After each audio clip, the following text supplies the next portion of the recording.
Olá, tudo bem? Estamos voltando ao nosso programa Júnior Campos Prado, Engenheiro Empreendedor. Hoje nós estamos com duas convidadas, arquitetas estudantes, e o tema é como o estudante de arquitetura se prepara para o mercado de trabalho. A Carol, quarto ano, e a Ana, no terceiro ano de arquitetura. Então, como a gente falou, vamos agora, a gente já falou assim, o porquê que vocês escolheram arquitetura, o que vocês estão achando da faculdade, né? Falou um pouquinho do estágio, depois nós vamos falar ainda mais sobre o estágio, tá? Mas agora, eu queria saber assim, também de vocês e dos seus colegas da própria faculdade e tal, como é que está essa preocupação, né? Se já existe alguma preocupação, né, do mercado, no sentido de a hora que sair da faculdade, como é que vai ser? Então, como é que vocês estão se preparando para esse momento, né? Tem gente que, por enquanto, só está fazendo faculdade, as pessoas já estão correndo atrás de estágio. Como é que é, Carol? Bom, lá, pelo menos a experiência da minha sala, o quarto ano é o ano que está todo mundo desesperado, né? Porque o ano que vem é o TFG, então esse ano todo mundo corre atrás de estágio, fica preocupado, como vai ser, aquela sensação de final, né? Então a gente fica preocupado, o que vai acontecer depois, como vai ser? E a gente teve uma aula com a minha coordenadora sobre o mercado de trabalho, é um pouco deixando, sabe? Desanima um pouquinho a situação atual, Sei. mas por outro lado a gente anima, porque antes era procurado mais o engenheiro, aí agora os arquitetos estão sendo mais procurados, tem um pouco mais de espaço, então isso anima a gente pro mercado. Sim, verdade. Eu espero que continue aumentando. Não, a tendência porque o que acontece antigamente, vamos dizer assim, né? Na minha época mesmo, quando eu fiz faculdade há 32 anos atrás, quer dizer, que eu me formei, então eu fui fazer faculdade em 83, já tenho o quê? 37, 38 anos. Arquitetura ainda era meio novo, assim, tinha arquitetura, mas na verdade era assim um curso menor, vamos dizer assim, né? O pessoal queria fazer engenharia, medicina, direito, odontologia, e não tinha tantas profissões. Acontece, porque os profissionais, por exemplo, o engenheiro, ele queria também fazer arquitetura, né? Queria fazer às vezes do arquiteto, né? E assim como as outras profissões também eram mais abrangentes, né? Aí hoje você tem fisioterapeuta, você tem nessa parte mesmo nossa, né, o arquiteto, designer, você tem decoradores, você tem desde a parte de jardinagem, né, quer dizer, subdividiu, fazendo com que exista hoje uma melhor qualidade, um melhor resultado, né, no produto final. E eu digo que a parceria do engenheiro com o arquiteto é fundamental para aqueles que querem ter uma coisa agradável, bonita, confortável, segura, né, e viável. Os dois profissionais trabalhando junto é o que tem de melhor. E então a tendência vamos dizer, as coisas desenvolvendo, né, queira ou não queira, eu acredito que o Brasil desenvolveu, apesar de a gente estar numa situação de crise, mas o Brasil, em relação a 30 anos, 40 anos atrás, ele é um país que está dando mais oportunidade para mais pessoas. Antigamente existia o rico e o pobre, né? Então hoje tem uma classe média que está com acesso a uma construção, a uma casa, a uma moradia, e que pode contratar um arquiteto e um engenheiro. E eles começam a perceber também que eles têm uma viabilidade melhor, ou seja, começa a perceber que não é um custo, né? É um benefício muito grande. E até muitas vezes, que eu falo, que a função do engenheiro é trazer economia na obra. Né? Quando a gente faz um cálculo para pôr a quantidade de ferragem mínima e necessária, a gente está dando segurança e economia. Né? Quando a gente Porque se não tem um engenheiro acompanhando, às vezes o pedreiro, né, por falta do conhecimento teórico, ele põe concreto demais, por exemplo, põe ferro demais, e aí você deixou de pagar um engenheiro e está gastando muito mais. E ainda pior é quando não põe e corre o risco ainda de ter problemas relacionados à estrutura, né, umidade, e, né, trincas, isso e aquilo. Mas, vamos voltar a falar aqui agora com a Ana. Você também provavelmente sente tudo isso que ela falou, né? Que as pessoas estão aí já se organizando, mas você está ainda no terceiro, Isso. né? Como é que é? Você que está no terceiro e já procurou estágio. Isso. Legal. Por que você achou que você já estava precisando? Na minha turma, pelo menos, a gente ainda não tem essa preocupação dela com o mercado de trabalho, mas a gente está procurando estágio, praticamente todo mundo esse ano já começou a procurar. Na verdade, desde o primeiro ano a gente vem procurando, só que é muito difícil, primeiro e segundo ano, conseguir um estágio. Então, foi a partir desse semestre que quase todo mundo conseguiu fazer o estágio, mas é complicado, mas eu acho que é muito importante fazer. Sim, é muito importante, né? E vocês vão ver cada vez mais, como a Carol já está percebendo, das diferenças, né, só da teoria.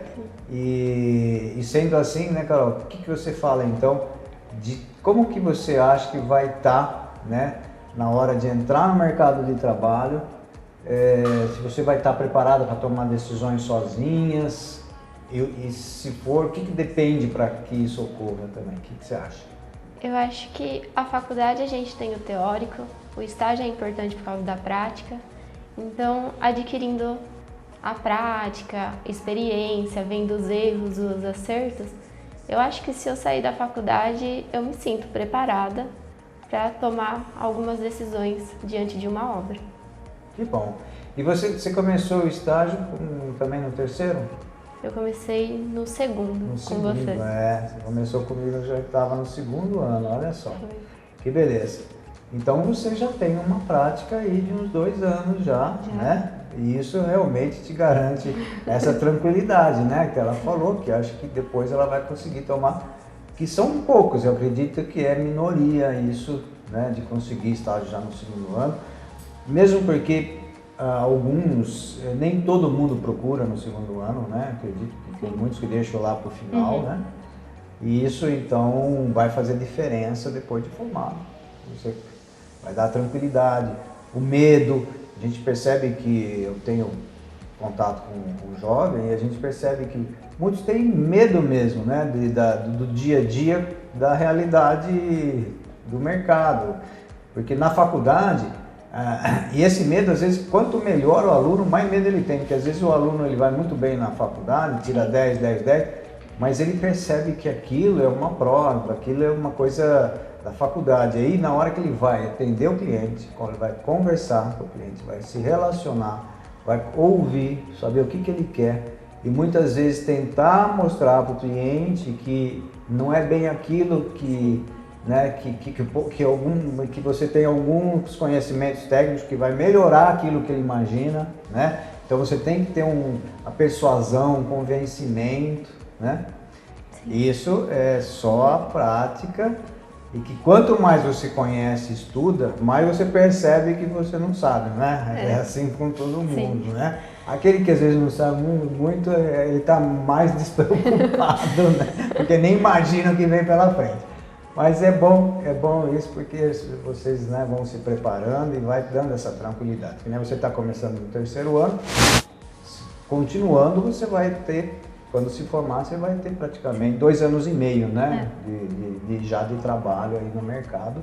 Isso facilita para tocar a vida, né? Mas mesmo assim, eu sei que muitos de vocês pensam, depois que se formou, em continuar. Vocês ouvem isso na faculdade? Tem gente lá, por exemplo, que já se formou e continua para fazer um mestrado, um doutorado. Como é que tá esse lado, Carol? Bom, na minha turma, bastante gente não quer essa área acadêmica. A maioria quer trabalhar por conta própria ou trabalhar em empresas. Eu já queria seguir um mestrado, porque eu gosto dessa área acadêmica, mas também quero seguir sozinha. Sei. Tem muita gente que faz também mesmo assim. É bom, né? Você tem o contato da faculdade, ela mantém você com bons relacionamentos. A faculdade, ela tá, vamos dizer assim, com o top do relacionamento da elite intelectual, vamos dizer assim, naquele assunto, né? Um determinado assunto, no caso da arquitetura. E isso vai realmente, acaba trazendo alguns trabalhos interessantes. Eu lembro que a própria Faculdade de Arquitetura de Bauru, no primeiro plano diretor, vieram toda uma equipe com os alunos todos para desenvolver esse plano, porque eles tiveram que fazer uma grande pesquisa, foi o primeiro plano diretor, isso há 10 anos atrás, e aí então tinham que se descobrir qual era o potencial da cidade, a vocação da cidade, né, as tendências, e aí montar, se imaginar, né, a cidade com um planejamento de desenvolvimento econômico, urbano e ambiental também, né, que é muito importante, cada vez mais. Então é econômico, social, né, o urbano, de construção, e o ambiental. São 4 frentes importantes para um desenvolvimento de um plano diretor. Vamos falar aqui agora, que você, Ana, o que você pensa também dos estudos? Ou você está gostando da prática e vai partir para a prática? Eu, por enquanto, não pretendo seguir a área acadêmica, que não me interessa muito. Então, mestrado, doutorado, por enquanto eu não tenho interesse. Mas, com certeza, eu pretendo fazer uma especialização quando eu terminar. Eu só não sei qual área específica agora eu tenho interesse, mas... Porque cada semestre que passa eu começo a me apaixonar por uma área e depois pela outra, então eu não consigo me decidir ainda, mas com certeza eu tenho muito interesse em fazer uma especialização, pelo menos depois que eu terminar a faculdade. Que bom. Até você falou uma coisa que é também interessante no sentido de começar a perceber do que gosta, Sim. Né? Porque tem várias áreas, Sim. né? Um arquiteto... Carol, você que já está no 4º ano, você pode me dizer assim, vamos dizer, você pode trabalhar com interiores, com paisagismo, urbanismo, parte de urbanismo, desenvolvimento também de uns projetos, né? Patrimônio histórico. Patrimônio histórico é outro nicho, né? Sim. Hoje seria um segmento bastante interessante, muitas cidades estão mantendo e principalmente com leis, né, na cidade, através de um plano diretor. E aí, então você está, tipo assim, nesse momento vocês estão observando todas essas áreas, né, para poder escolher. Né? Ainda é uma coisa que relativamente nova, no sentido, né, que vocês estão aprendendo, mas com certeza vocês já vão talvez se identificando, né, uma coisa ou outra. Uma outra coisa que a gente podia falar sobre justamente essa parte de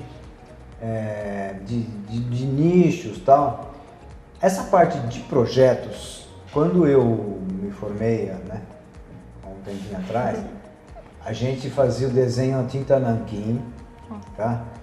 Tinha as pranchetas, nós tínhamos uma mesa, colocava até um plástico, uma cor verde, que é uma cor que, né, não judiava, né, do cansaço dos olhos, tem esse sentido também né, de cores, né, que vocês estudam. E aí aquele fundo verde, e aí tinha uma folha, aí tinham as réguas, a gente usava muito o esquadro, né, para poder sempre ter o mesmo, tá tudo no esquadro certinho, né? Às vezes a perspectiva, né? E a gente fazia na mão isso aí. Aí, né, tinha a tinta nanquim, depois disso aí a gente tirava cópias oleográficas, que eram, você copiava através desse papel vegetal que a gente fazia em cima dele. E depois, mais para frente um pouco, eu acredito que lá nos anos 90, ele lá vai pedrar, 90, eu pelo menos comecei com 95, né? Aí o AutoCAD, mas aí eu lembro que quando eu aprendi o AutoCAD era em DOS, você entrava numa tela preta e aí você programava, então não tinha o ícone do Windows. Então você, por exemplo, queria fazer uma linha, você tem que digitar line. Aí ele te dava o ponto inicial, aí você né, fazia... e você acredita que a gente chegava a aprender sem mouse, então você tinha que colocar as coordenadas mesmo.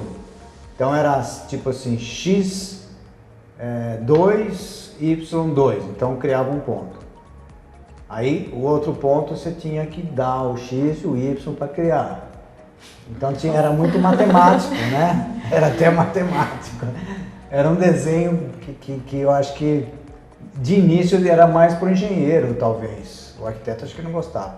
Depois veio a facilitar e hoje tem uma gama enorme, né, de programas e que hoje tem, eu já tive arquiteto, o Emerson até que já veio no programa, ele começa o projeto dele no SketchUp, ele começa em 3D. Porque eu aprendi, pelo menos a gente desenvolvia o primeiro em 2D para ver, né, se ficava bom ali, depois você subia as paredes, né, em 3D e fazia. Mas tem gente hoje com a facilidade, né, de até já começar no 3D, já começa.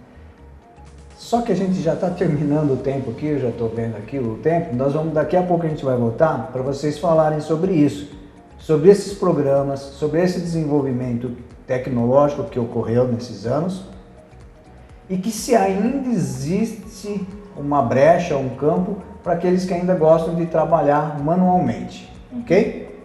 Então, até daqui a pouco.